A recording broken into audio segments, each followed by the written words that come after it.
আপনি দেখেন মার্কিন চুক্তির মধ্যে এমন ভয়ঙ্কর কিছু ধারা উপধারা আছে যেগুলো বলছে যে বাংলাদেশ বাধ্য থাকবে এই কাঁচামাল যেটা আমরা নিয়ে আসি বাইরে থেকে ওষুধ উৎপাদনের জন্য, সেটার জন্য আমাদেরকে ফাইন দিতে হবে, ফি দিতে হবে।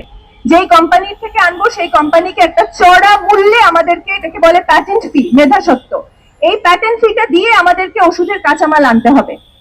আমরা এখন সস্তায় ওষুধ উৎপাদন করি, 20 কোটি মানুষের দেশে আমাদেরকে অবশ্যই মেডিসিনটা সস্তায় দিতে হবে। এমনিতে আমাদের চিকিৎসা খাতের অবস্থা খুবই খারাপ, সাধারণ মানুষ চিকিৎসা করতে গিয়ে তারা ফকির হয়ে যায়, ফতুর হয়ে যায়।